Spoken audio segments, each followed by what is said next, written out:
তিলজলার চামড়ার কারখানায় অগ্নিকাণ্ডের পর ওই বাড়িটি ভেঙে দেওয়ার জন্য বুলডোজার চলল। মুখ্যমন্ত্রী শুভেন্দু অধিকারী নিজেই জানিয়েছেন বাড়িটি বেআইনি ভাবে নির্মাণ হয়েছিল এবং তার নির্দেশের কয়েক ঘন্টার মধ্যেই এই কারখানার সামনে পৌঁছে যায় জেসিবি। সমগ্র বহুতলটি ভেঙে ফেলায় কাজও শুরু হয়ে গিয়েছে। ইতিমধ্যেই শহরের বিভিন্ন প্রান্তে অবৈধ নির্মাণ চিহ্নিত করার নির্দেশও দিয়েছেন তিনি।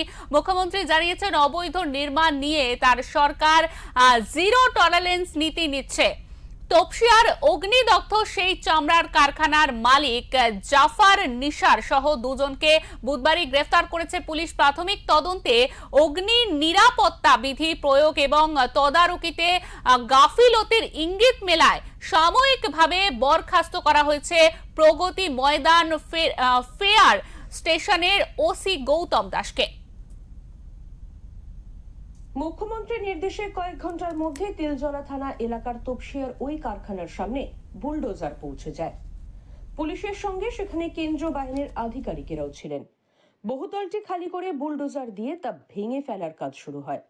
আচমকা এই অভিযানে ক্ষোভ উগরে দিয়েছেন এলাকার বাসিন্দারা।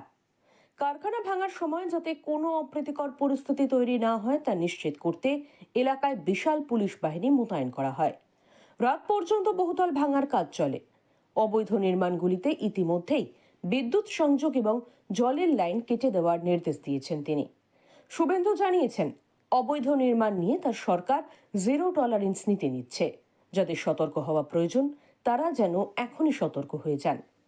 ইতিমধ্যে শহরের বিভিন্ন প্রান্তে অবৈধ নির্মাণ চিহ্নিত করার নির্দেশও দিয়েছেন তিনি। মুখ্যমন্ত্রীর উল্লেখ অনুযায়ী বিশেষ গুরুত্ব দেওয়া হচ্ছে কসবা, তিলজলা, মোমিনপুর, ইকবালপুরের মতো এলাকাগুলিকে।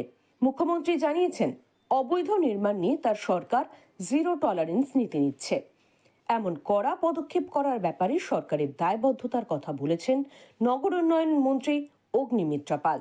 2 people have died yesterday. So how do you answer to the family of those 2 people who were laborers, who are poor people, who had come to work under the landlord who owns this business? So we are not going to tolerate it. See, I'm sure bulldozers are available in Bengal also. It is not that bulldozers are made only in UP. It is, we have big factories who are manufacturing bulldozers. But it is unfortunate that in spite of these miscreants and activities, last 15 years or 34 years before that, nobody found the necessity to use bulldozers. একইভাবে ক্ষোভ উগরে দিয়েছেন তপসিয়ার বাসিন্দারাও। रखने का भी तो मौका मिलना चाहिए। हम लोगों को अपना बात रखने का तो टाइम देना चाहिए। हमको अंदर से सामान निकालने का टाइम देना चाहिए। हमारा जिंदगी इस बिल्डिंग में है।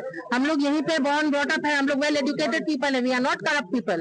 बहुत सारे पेपर सर हम लोग को कुछ नहीं लेने दे रहा है। वो फ्लोर पे एक्सेस नहीं दे रहा है सर।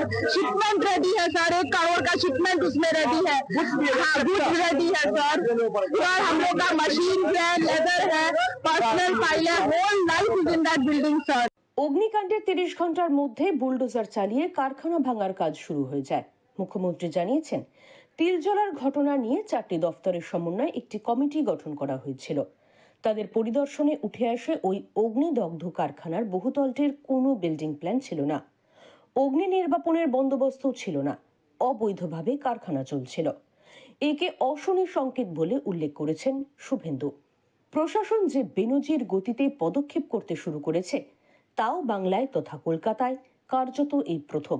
প্রাথমিক তদন্তে অগ্নি নিরাপত্তা বিধি প্রয়োগ এবং তদারকিতে চরম গাফিলতির ইঙ্গিত মেলায় সাময়িকভাবে বরখাস্ত করা হয়েছে প্রগতি ময়দান ফায়ার স্টেশনের ওসি গৌতম দাসকে। বুধবার দমকল দফতরের ডিজির দফতর থেকে এই সংক্রান্ত নির্দেশিকা জারি করা হয়েছে। ব্যুরো রিপোর্ট, ওঙ্কার বাংলা।